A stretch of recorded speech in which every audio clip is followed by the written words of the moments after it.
아까 우리가 봤었던 골로새서 1장 말씀을 다시 보시겠습니다. 1장 19절부터 23절까지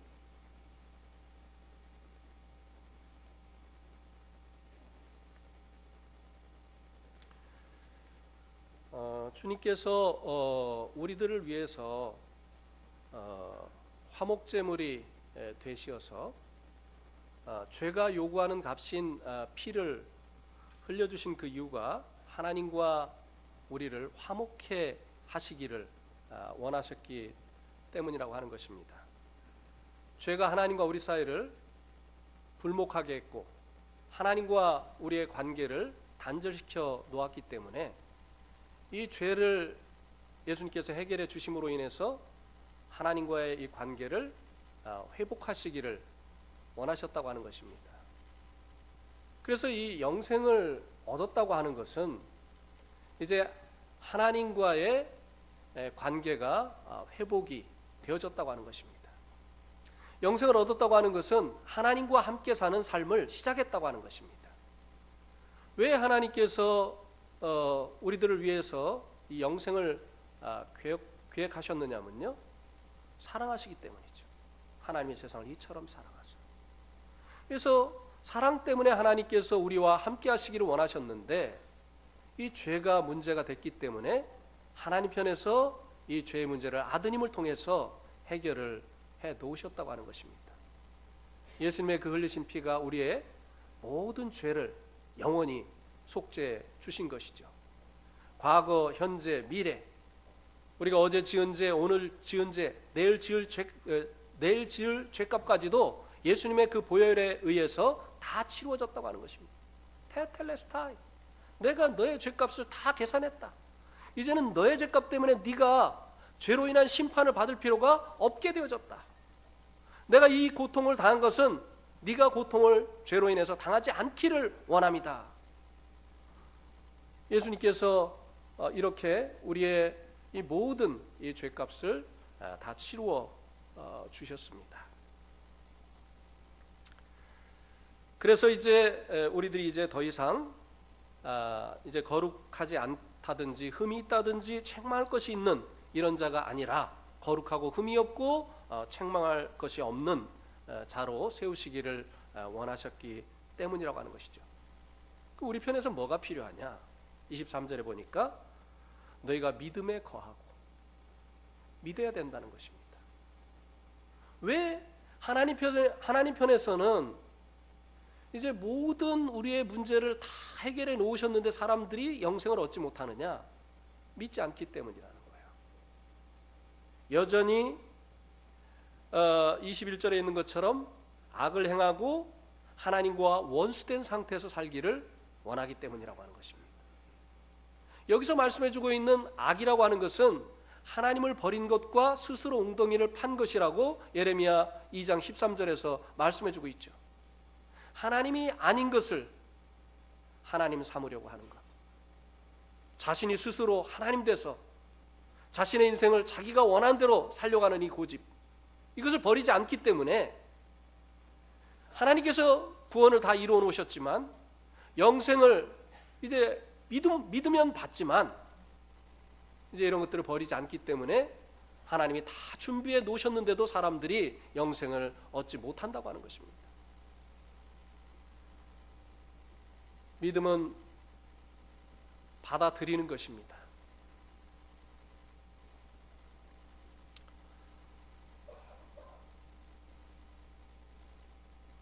저기 성남에서요, 아주 교회에 열심히 나오시는 분이 계셨습니다. 하여튼 교회 출석하는 거라든지 교회 무슨 행사가 있다든지 하면 아주 빠지질 않았어요. 그런데 이제 올해 나오셨으니까 이제는 예수님을 믿으시죠 하면은 이분이 하는 말이 안 믿어져요, 이렇게 얘기를 했어요. 안 믿어진다니 이거 어떻게 합니까? 믿어져야 믿는 거 아닙니까? 믿으면 억지로 되는 게 아니잖아요. 믿어져야 되잖아요. 안 믿어져요 이렇게 얘기를 하니까 진짜 안 믿어지는 줄 알고 계속 또 설명을 해주고 이렇게 했던 거예요. 근데 어느 날 한 형제님이 이분이 안 믿어지는 게 아니라 안 믿으려고 한다고 하는 사실을 알았어요. 네. 그러니까 다 알고도 안 믿어진다고 하는 이런 사람들이 사실은 믿고 싶지 않은, 여전히 이전과 같은 삶을 살고 싶고 포기하고 싶지 않은 그런 마음이 있는 경우가 있다고 하는 것입니다.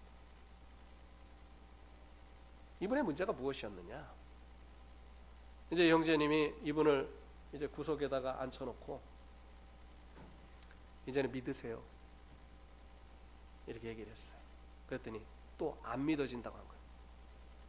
그러니까 이 형제님이 뭐가 안 믿어집니까? 다 믿어졌잖아요. 근데 안 믿고 싶은 거 아니에요? 그 이유가 뭡니까? 왜 다 믿어졌는데 억지로 안 믿으려고 합니까? 지금까지 뭘 듣지 못했어요? 뭐가 부족합니까? 다 지금 믿어졌잖아요. 근데 스스로 안 믿으려고 하고 있잖아요. 그 이유가 뭡니까? 그걸 얘기하세요. 우리는 진짜 안 믿어지는 줄 알고 얼마나 당신을 위해서 기도하고 얼마나 당신에게 믿어지도록 설명을 했습니까?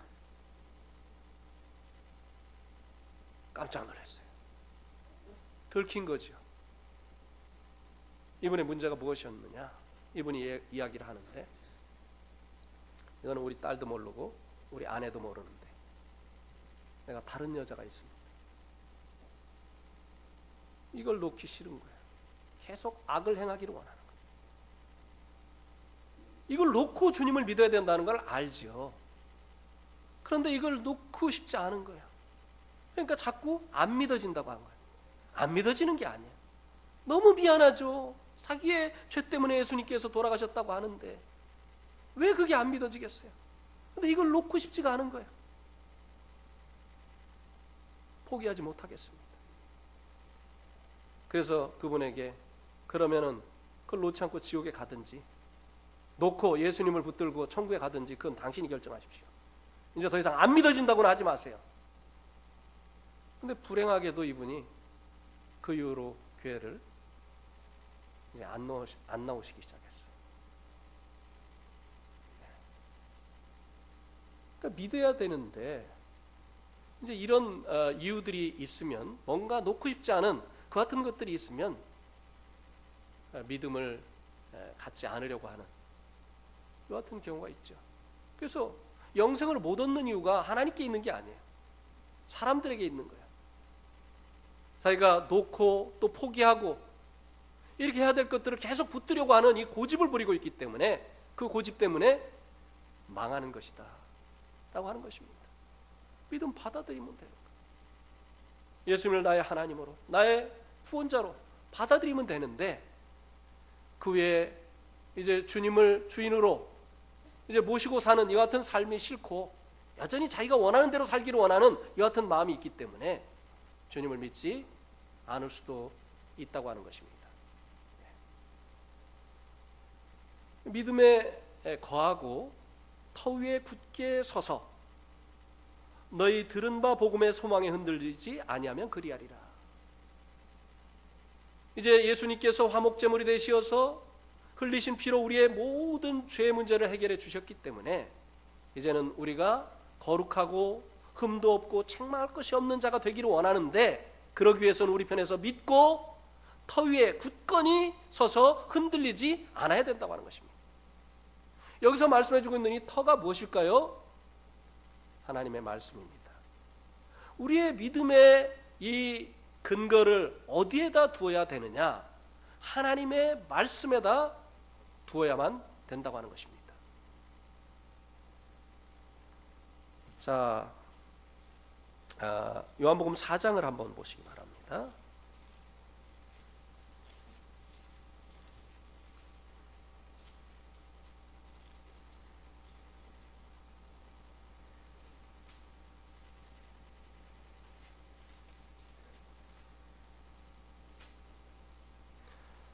요한복음 4장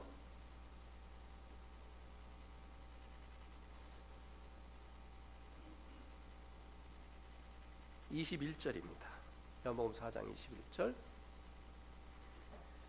우리 같이 읽겠습니다. 시작. 예수께서 이르시되 여자여 내 말을 믿으라. 이 산에서도 말고 예루살렘에서도 말고 너희가 아버지께 예배할 때가 이르리라. 예수님께서 사마리아 수가성이라고 하는 곳에 가서 한 여인을 만났습니다. 이 여인은 무엇인가 숨겨야 될 만한 사연을 가지고 있는 여인이었어요. 그래서 다른 사람들은 다 너무나 더워서 집안에서 쉬고 있는 이 시간에 물을 들어 우물에 나온 거예요. 사람들에게 드러나고 싶지 않았던 거예요. 사람들 앞에 자기가 드러나면 자기가 행한 일들이 이제 사람들의 그 입에 오르내리게 되기 때문에 사람들이 없는 시간을 이용해서 그가 물을 길러 왔는데 예수님을 만난 겁니다. 그래서요, 악을 행하는 사람들은 빛보다 어둠을 사랑한다고 했어요. 이 여인에게 뜨거운 태양이 장렬하는 이 시간은 자기를 숨겨줄 수 있는 어둠이었던 거예요. 그런데 예수님을 만났어요. 예수님이 이 여인에게 물을 준다고 하니까 이 여인이 예수님에게 한 번 먹으면 영원히 목마르지 않은 그 속에서 이제 영생하도록 솟아나는 이 물을 주겠다고 하니까 이 여인이 그 물을 내게 달라고 했어요. 그래서 내가 물 들어 다니지 않게 해달라고 했어요. 그랬더니 갑자기요, 예수님이 네 남편을 데리고 오라고 했어요. 아니, 물을 준다고 하시다가 물을 달라고 하니까 남편을 데리고 오라고 했어요. 그러니까 남편을 데리고 오라는 말에 이 여자가 깜짝 놀랐습니다. 그래가지고 뭐라고 대답을 했느냐면요, 나는 남편이 없습니다. 그렇게 대답을 했어요. 성경을 잘 보면요, 이런 게 다 보여요. 왜냐하면 물들어 그 태양이 자결하는 그 시간에 온 이유가 바로 그 남편 문제였거든. 그러니까 이 여자가 이렇게 이제 이야기를 하니까 예수님께서 내가 남편이 없다는 말이 맞다. 너에게 남편이 5이나 있었고 지금 있는 자는 내 남편도 아니지 않냐.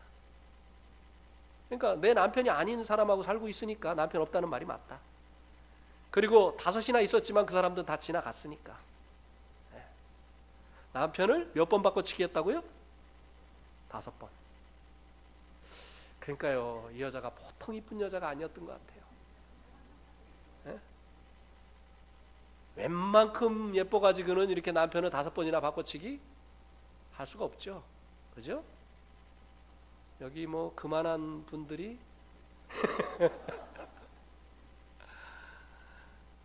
이제 인생의 어떤 그 만족을 이제 좋은 남편을 만나면 얻을 것이라고 생각을 했겠죠.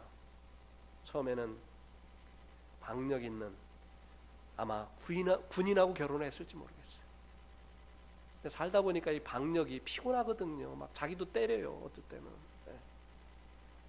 그러니까 야, 그래도 사람이 머리에 든 게 있어야지.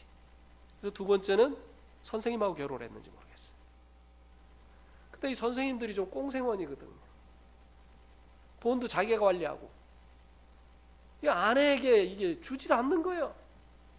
그러니까 3번째는 돈 많은 부자하고 했는지 모르겠어요. 계속 남편을 바꿔가면서 자기가 원하는 남편을 만나면 행복할 줄 알았는데 행복을 얻지 못하니까 계속 5번씩이나 남편을 바꿔치기를 했던 거예요.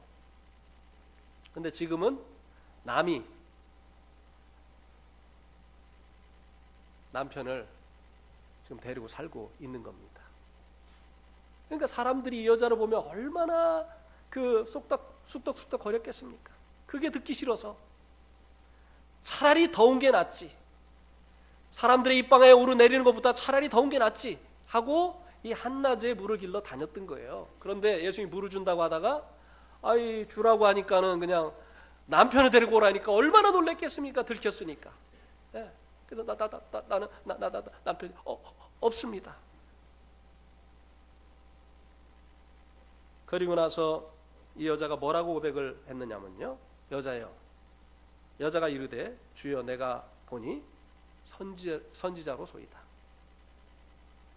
그러면서 우리 조상들은 이 산에서 예배하였는데 당신의 말은 예배할 곳이 예루살렘에 있다 하더이다.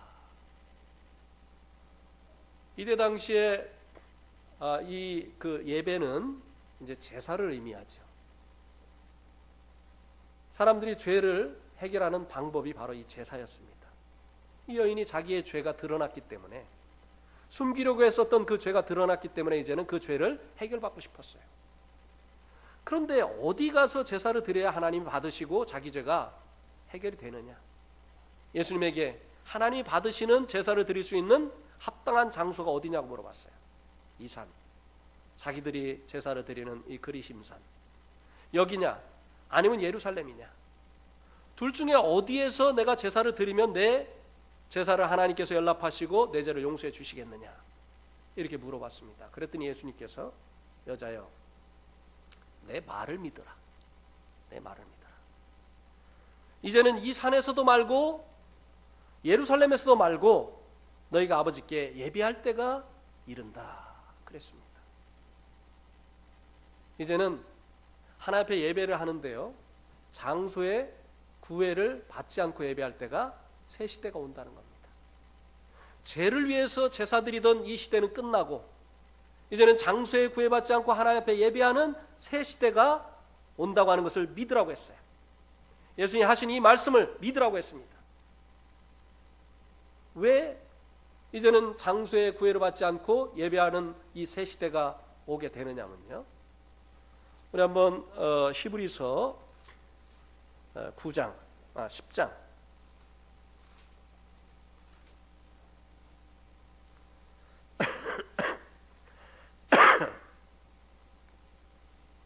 12절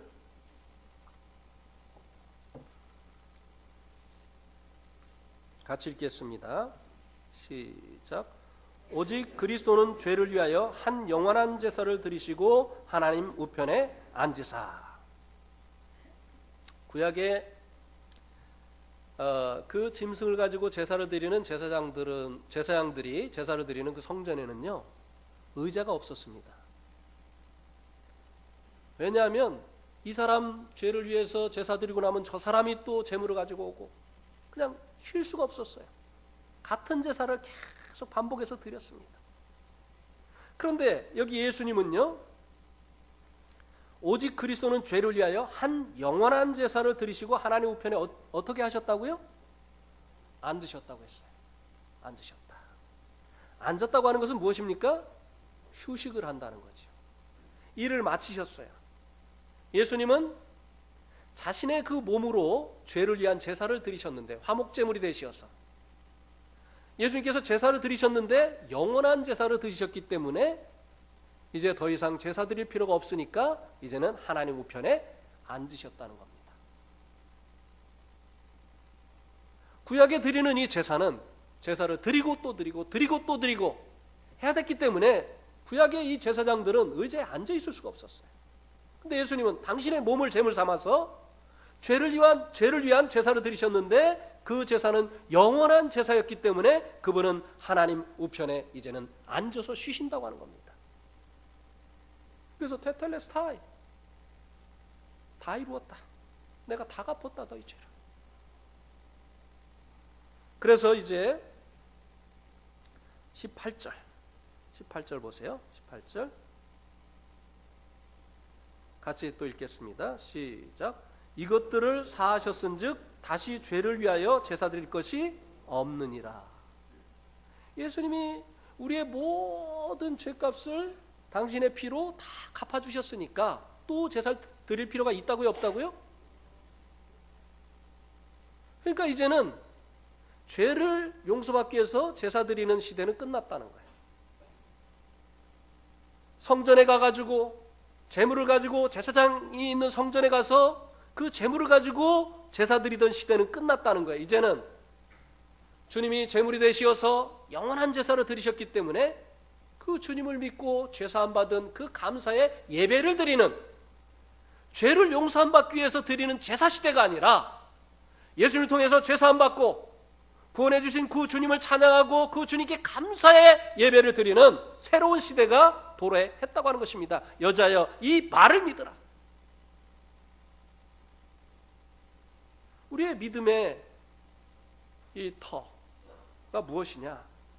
바로 하나님의, 우리 주님의 말씀이라고 하는 것입니다. 주님이 정말 이제는 제사가 아니라 예배드리는 시대가 오게 하셨잖아요. 제사 드리던 때는 하나님이 정해주신 그 성전으로 가야 됐어요. 하나님이 정해주신 예물을 가지고 가야 됐습니다. 그러나 이제는 예물이 필요 없어요. 왜? 예수님이 영원한 제사를 드리셨기 때문에. 이제 더 이상 죄를 위해서 제사 드릴 필요가 없게 하셨어요. 정말 예수님이 내 죄를 담당해 주신 사실을 믿는다면 이제는 감사의 예배를 드려야죠. 하나님 감사합니다. 죄를 짓지도 않으신 예수님이 나 대신 돌아가게 해주셔서 감사합니다. 예수님은 나의 구원자이십니다. 예수님은 나의 하나님이십니다. 이렇게 하나님을 찬양하고 그리고 감사하는 이 예배를 이제 하나님께서 드리기를 원하시는 거지요. 또 요한복음 20장을 한번 보세요. 요한복음 20장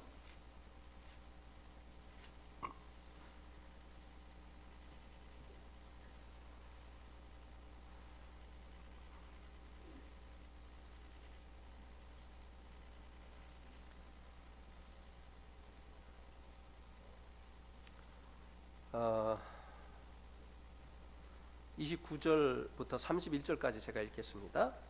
예수께서 이르시되 너는 나를 본고로 믿느냐? 보지 못하고 믿는 자들은 복되도다 하시니라. 예수께서 제자들 앞에서 이 책에 기록되지 아니한 다른 표적도 많이 행하셨으나 오직 이것을 기록함은 너희로 예수께서 하나님의 아들 그리스도이심을 믿게 하려 하며 또 너희로 믿고 그 이름을 힘입어 생명을 얻게 하려 함이니라. 이 도마가 부활하신 예수님이 제자들에게 오셨을 때 결석을 했어요. 거기 없었습니다. 제자들이 예수님 막 부활하셨다고 하고 우리가 그 부활하신 예수님 만났다니까 그걸 어떻게 믿어? 어떻게 돌아가신 분이 살아서 다시 오셔? 그분이 정말 예수님인지 내가 직접 그분의 상처에 손을 넣어보지 않고는 나는 못 믿겠어. 그래서 예수님께서 친히 도마에게 믿음을 주시려고 나타나셨습니다. 그리고 예수님께서 내 옆구리에 손을 넣어봐라.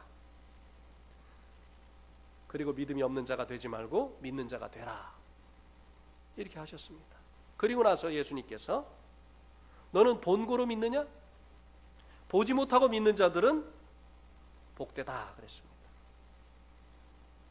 아니 어떻게 안 보고 믿어요? 안 보고 어떻게 믿죠?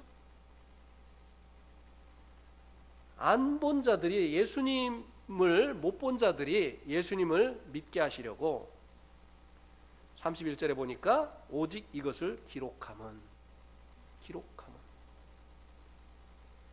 이 성경은요, 특별히 이 사복음서는 예수님을 목격한 사람들이 기록한 것입니다.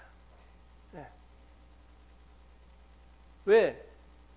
본 사람들뿐만 아니라 못 본 사람들도 예수님 믿으라고, 그리고 영생을 얻으라고요. 네. 여러분, 작년에 네팔에서 큰 지진 났었던 거 아십니까? 아시죠? 4월 24일이죠. 11시 45분인가? 막 예배를 마치고 말씀을 전하려고 하는데 흔들리기 시작했어요. 그날 한 형제가 주님 오심에 대해서 말씀을 전하려고 했는데 나중에 통화를 했더니 주님께서 친히 말씀하셨습니다. 그렇게 얘기를 하더라고요. 주님 오심에 대해서 말씀을 전하려고 하는데 막 그냥 땅을 흔드셔가지고 주님 오심에 대해서 주님이 친히 말씀하셨습니다. 그렇게 얘기를 하더라고요. 얼마나 지진이 심했는지요. 밖에 있는 사람들이 교회 안에, 예배당 안에 있는 우리 성도들 다 죽었다고 했대요. 왜냐하면 밖에서 보니까 건물이 이렇게 흔들리니까 이렇게. 쟤네들 다 죽었다. 아주 큰 지진이었습니다. 우리나라 그 경주에서 났었던 지진 진도 몇이었죠? 5.8. 그죠? 네팔에서 일어난 지진은 7.4. 카트만두가 카트만두가 동쪽으로 3m가 옮겨졌습니다. 얼마나 큰 지진이 일어났는지. 여러분 이거 믿습니까? 작년에 이 지진 일어난 거 믿습니까? 봤어요? 가봤어요? 근데 어떻게 믿으세요? 어떻게 믿으세요? 가보지도 않고 보지도 않고 어떻게 믿으세요? 그것을 본 사람들이 기록한 신문 기사를 통해서 또 촬영한 TV 보도를 통해서. 그죠? 우리가 이렇게 보지 못하고 우리가 직접 경험 못한 것도 이제 그것을 경험한 사람들이 기록해 놓은 신문을 보고 우리가 믿습니까? 안 믿습니까? 믿잖아요. 왜 성경을 기록했느냐? 보지 못한 사람들도 예수님을 알고 예수님을 믿고 영생을 얻으라고요. 그러니까 우리의 믿음의 터가 이 하나님의 목격자들이 기록한 이 하나님의 말씀에 있어야 된다고 하는 것입니다. 이 말씀은 사실이에요. 그들은 직접 예수님을 가까이서 본 그 같은 사람들이었어요. 그래서 이제 한번 베드로전서 2장 24절 한번 보세요. 베드로전서 2장 24절.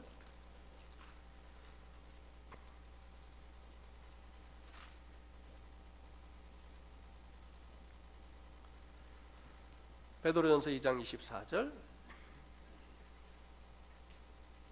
친히 나무에 달려 그 몸으로 우리 죄를 담당하셨으니 이는 우리로 죄에 대하여 죽고 의에 대하여 살게 하려 하십니다. 그가 채찍에 맞음으로 너희는 나음을 얻었나니. 자, 예수님께서 직접 어디에 달렸다고요? 나무. 이 베드로가 예수님이 나무로 만든 십자가에 달리시는 것을 보고 지금 기록을 한 거예요. 십자가가 나무로 만들잖아요. 그래서 베드로가 예수님이 나무로 만드신 그 십자가에 달리신 것을 보고 기록한 겁니다. 근데 베드로가 예수님께서 친히 나무에 달리신 그 이유가 무엇이라고 말씀해주고 있습니까? 우리 죄를 담당하시려고. 그래서 우리가 이제 죄에 대해서 죽고 의에 대하여 살게 하시려고. 이 죄는 우리의 과거의 통치자였습니다. 로마서 5장 20절 한번 보세요. 로마서 5장 20절.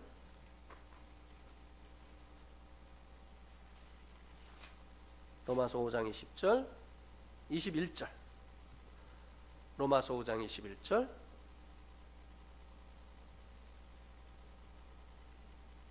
이는 죄가 사망 안에서 왕노릇한 것 같지. 누가 왕노릇했다고요? 사망 안에서 누가 왕노릇을 했어요? 죄는 통치자예요. 이 사망은요, 마귀가 제일 먼저 들어간 영역입니다. 사망으로 사망의 권세 잡은 자라고 했어요. 히브리서 2장 14절에 보면 이 마귀를 사망으로 사망의 권세 잡은 자다. 죄 지은 사람들 어디 들어가죠? 죄 지은 사람들 어디 들어가죠? 유치장에 들어가죠. 감옥에 들어가죠. 그죠? 근데 그 감옥에 누가 왕노릇합니까? 먼저 들어온 사람. 그래요, 안 그래요? 네. 이 마귀가 이제 사망으로 사망의 통치자가 됐어요. 먼저 이 사망에 들어가서 이 마귀가 사망의 통치자가 됐는데 무엇으로 이 사망 안에 있는 사람들을 다스린다고요? 죄로. 그러니까요, 우리 주님은요, 우리의 창조주 하나님이시면서도요, 우리에게 강제로 무엇을 하도록 하지 않으셨습니다. 네가 임의로 먹으라고 했어요. 주님은 우리의 창조주이시고 주인이신데도 불구하고 우리에게 자유를 주셨어요. 자유의지를 주셨어요. 그런데요, 이 마귀는요,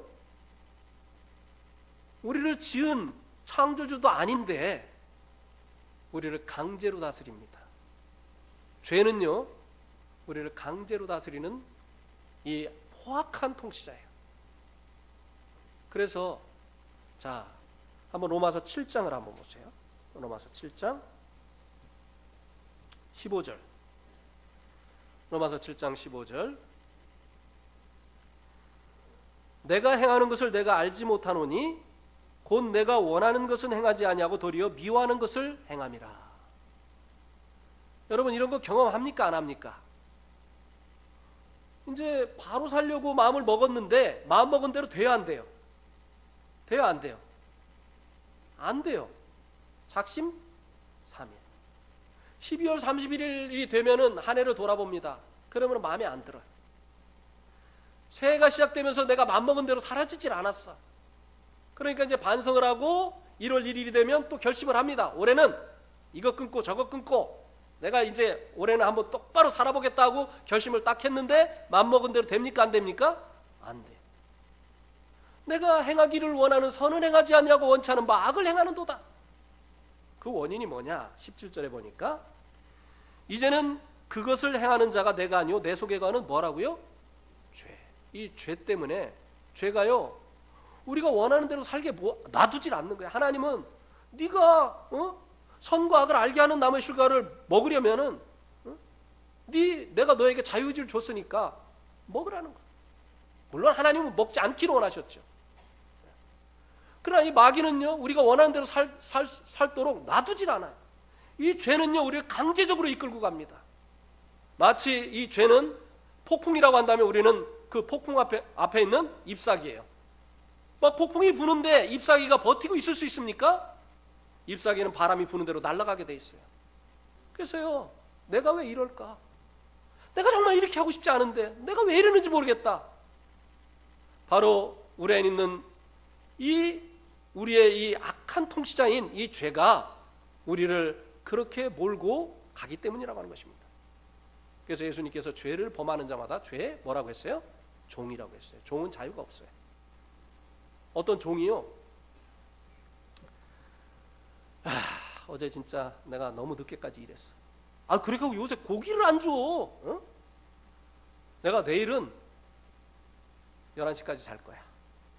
그리고 11시에 일어나서 아침은 닭고기, 저녁은 돼지고기, 그리고 점심은 돼지고기, 저녁은 소고기 먹을 거야 라고 계획을 했는데 주인이 새벽 4시에 일어나. 그럼 일어나야 돼? 안 일어나야 돼?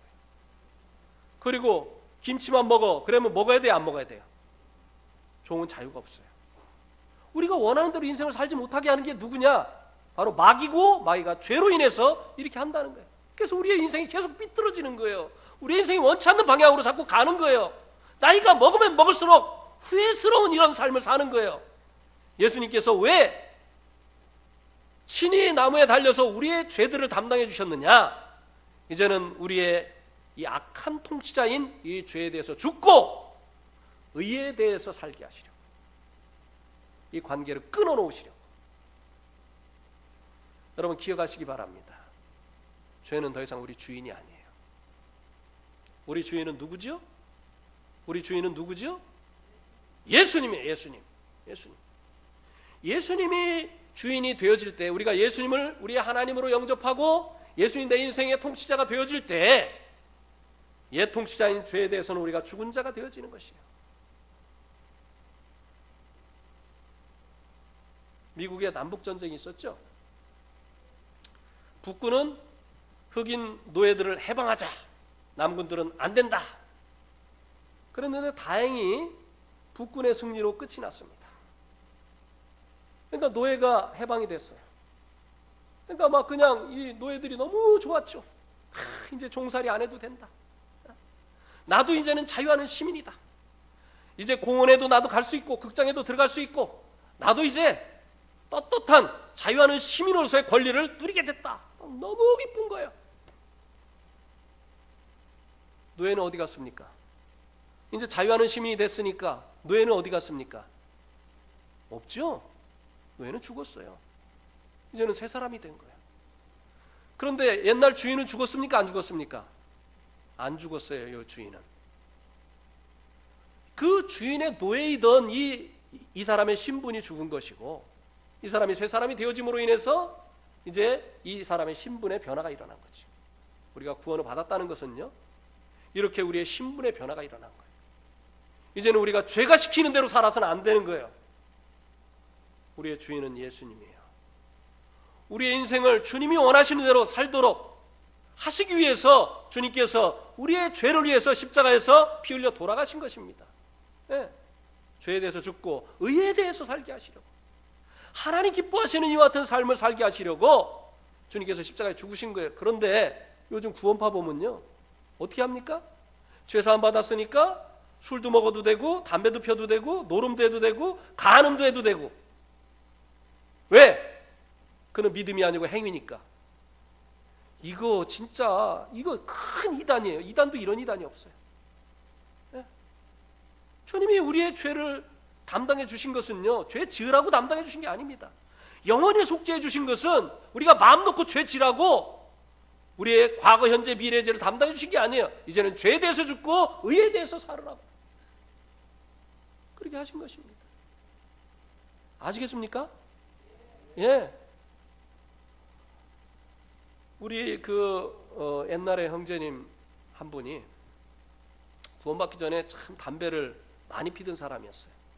근데 구원받고 나서 이제 변화를 받아가지고 이제 주님을 즐겁게 섬기고 있는데, 어느 날 이제 자기 물건을 팔려고 어느 가게에 갔는데, 이제 뭐 필요 없다고 해가지고 이제 복음 전하는 모드로 바꿔가지고 이제 막 복음을 전하려고 하니까, 그 가게집 주인이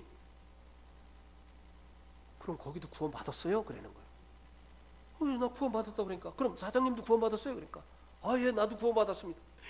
아이고 막 뭐라. 나 막 그냥 좋아서 막 교제를 했어요. 한참 얘기를 하는데 이 사장님이 서랍을 탁 열더니 담배를 하나 딱 꺼내는 거예요. 근데 담배를 탁 하더니 불을 딱 붙여서, 그래서 우리가 구원을 받았죠 뭐 이러면서 이래는 거예요. 그러니까 형제가 깜짝 놀래가지고, 아니 구원 받았다며요. 그러니까 이 사람이 한다는 말이, 형제 교회는 자유하지 못한가 보지. 이렇게 얘기를 한 거야. 그러니까 형제가, 그래 어딘가 자유라고, 우리가 자유를 얻었다고 하는 말씀이 있는데 이 사람은 자유하네 진짜. 담배도 피고. 근데 나는 자유하지 못하나? 그래가지고 이제 담배 가게로 간 거예요. 그래가지고 이제 담배를 사서 자기도 자유를 누리겠다고 담배를 딱 피는데, 그때까지 마음에 즐거움이 있었는데, 구원의 기쁨이 있었는데, 담배를 피자마자 마음이 어두워지는 거예요. 기쁨이 사라지는 거예요. 얼굴색이 달라지죠. 벌써 뭔가 문제가 있는 사람은요, 얼굴에 그게 다 나타납니다. 얼굴은 마음의 거울이라고 했어요. 그래서 성도는요, 얼굴로 교제를 해야 돼요. 그래서 모여야 되는 거예요. 이 형제가 왔는데 얼굴이 새카매졌어. 안 그러던 형제인데. 그래서 이제 물어봤죠. 그랬더니, 형제님 저는 자유가 없어요. 무슨 자유? 그 얘기를 하는 거예요. 그래가지고 그게 죄 안 짓는 자유지, 구원받은 사람이 죄로부터 자유를 얻었지 죄 짓는 자유냐 그게? 그거는 완전히 짬뽕 잘못된 복음이다. 그 사람들 구원의 지식은 가지고 있을지 모르지만 주님은 그들 안에 안 계시다. 오늘날 이 복음이 이상하게 변해버린 이런 것들을 보지 않습니까? 도대체 어떤 복음을 들었는지, 그들 안에 있는 영이 어떤 영인지 알 수가 없어요. 주님이 십자가에 돌아가신 것은 우리가 죄에 대해서 죽고 이제는 의에 대해서 살게 하십니다. 이 말씀의 터 위에 굳게 서서 흔들리지 아니하면 그러하리라.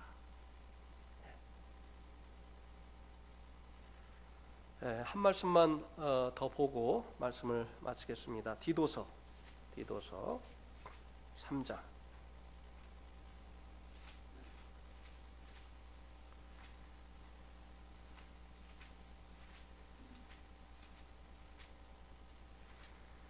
아무리 요약해서 하려고 해도 시간이 모자라요.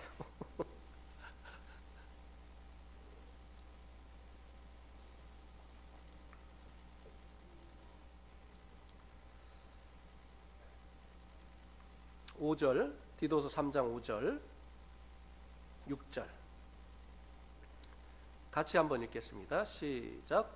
우리를 구원하시되 우리가 행한 바 의로운 행위로 말미암지 아니하고 오직 그의 긍휼하심을 따라 중생의 시승과 성령의 새롭게 하심으로 하셨나니 우리 구주 예수 그리스도로 말미암아 우리에게 그 성령을 풍성히 부어주사. 구원이 무엇인가를 여기 말씀해주고 있죠. 구원의 근거는 우리가 행한 바 의로운 행위에 있지 않다 그랬습니다. 내가 교회를 다니기 때문에, 헌금을 하기 때문에, 그리고 또 가난한 사람들을 돕기 때문에 내가 행한 바 의로운 행위로 구원받는 것이 아니다. 그의 긍휼하심을 쫓아 죄인들을 그 죄대로 심판하시지 않는 것이 하나님의 긍휼이죠. 하나님의 긍휼이 아니었으면요, 저 같은 사람 끝나도 벌써 끝났어요. 이미 저는 초등학교 1학년 때부터 담배 폈거든요. 이런 얘기 하려고 하면요, 진짜 창피해서 못할 얘기가 너무나 많습니다. 도둑질도 많이 했어요. 어머니 그 찬장에다 놓아둔 그 동전 훔치는 것부터 시작을 해가지고 말 못할 죄도 많이 졌어요. 하나님이 저에 대해서 긍휼을 베푸시지 않으셨다면요, 제 인생 벌써 끝났습니다. 엊그저께도 하나님 앞에는 내 죄가 해결됐는데 내가 피해를 줬었던 사람들에게 이거 어떻게 이거를 해야 되냐, 참 마음이 아파요. 내가 이렇게 못된 짓을 했지. 그러니까 내 죄대로 처치하지 않으신 것이 하나님의 긍휼입니다. 근데 처치만 안 하시면 해결되는 게 아니잖아요. 그 죄 문제를 해결해 주셔야 되잖아요. 그러니까 하나님의 긍휼하심을 쫓아 중생의 씻음과 예수님의 보혈로 우리 죄를 씻어 주셨죠. 그리고 복음의 말씀을 통해서 우리 양심에 있는 이 죄를 없애 주셨죠. 중생의 씻음과 성령의 새롭게 하심. 이제 예수님의 보혈로 깨끗게 하신 것, 하나님의 말씀으로 우리의 양심에 자유를 주신 것, 이것만이 아니라 성령님께서 우리를 새롭게 하신 것, 이것이 구원이다라고 하는 것입니다. 성령이 우리를 어떻게 새롭게 해주셨죠? 성령이 우리 안에 오시면서 우리를 주님과 연합시켜 주셨습니다.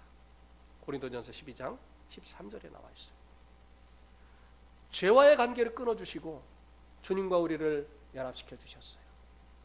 그래서 우리는 그리스도 예수 안에서 새로운 피조물이 됐습니다. 주인이 마귀고 죄던 우리들이, 주인이 이제 머리가 주님이 되어진 이 새로운 사람이 되게 하신 일을 성령님께서 하셨다고 하는 것입니다. 시간이 없기 때문에 자세히 말씀 못 드려요. 이 성령의 새롭게 하심. 그런데 이 새로운 사람도요, 노력하고 애써도 죄를 이길 수는 없어요. 그러니까 이제 6절에 보니까 그리스도 예수로 말미암아 우리에게 그의 성령을 풍성히 부어주셨다고 하는 것입니다. 성령님이 우리 안에 오셨어야만 됐어요. 우리 힘으로는 죄를 이길 수가 없으니까, 우리의 힘으로는 하나님의 뜻대로 살 수가 없으니까, 내 육체 안에 있는 다른 법, 곧 죄의 법이 내 마음의 법과 싸워서 죄의 법 아래로 사로잡아 오는도다. 하나님 주신 그 새로운 성품을 쫓아서 하나님 기뻐하시는 삶을 살고자 하는데 내 마음속에 있는 다른 법, 이 죄의 법이 우리를 사로잡아 오기 때문에 오라 나는 곤고한 자로다, 이 사망의 몸에서 누가 나를 건져낼 것이냐 결심하고 애를 써도 안 되는데, 여기로부터 누가 나를 건져낼 것이냐, 바로 성령님이시라고 하는 것입니다. 성령. 그래서요, 이제 이 성도는 성령님을 쫓아서 살아야 되는 거예요. 성령님의 인도하심을 쫓아서 살아야 되는 겁니다. 그러니까 이 성령님의 인도하심을 따라 살기 때문에 그 삶의 변화가 일어나는 거예요. 성령님이 요구하시는 것은 거룩한 것이거든요. 성령님이 요구하시는 것은 정결한 것이거든요. 성령님이 요구하시는 것은 영적인 것이거든요. 그렇기 때문에 그 요구를 쫓아서 살아가게 되어질 때 그 삶이 변하는 거예요. 네. 자, 예를 들어 봅시다. 이제 저녁 때 차들이 별로 안 다니는데 빨간불이에요. 그러면은 요 마음에서 두 가지 이제 생각이 딱 일어납니다. 야, 아무도 없고 차도 없는데 그냥 지나가.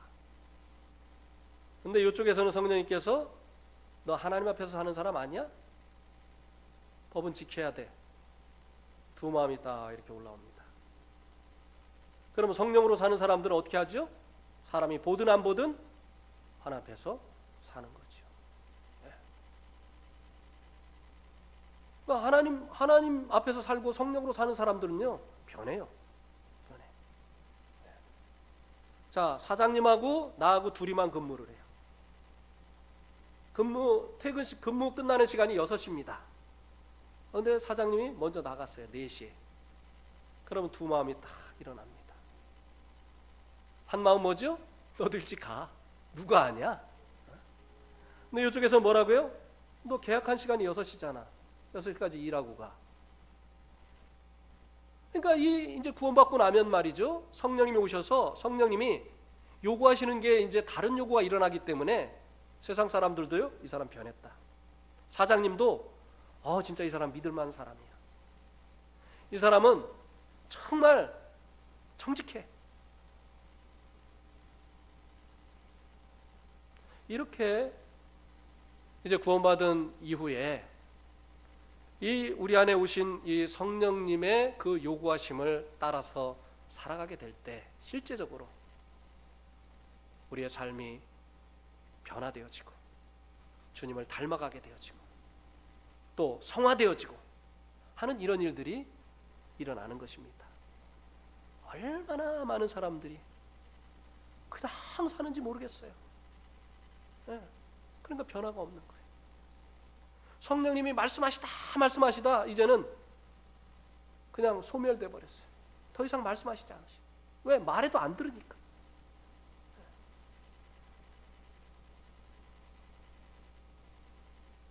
아시겠죠? 무슨 말인지?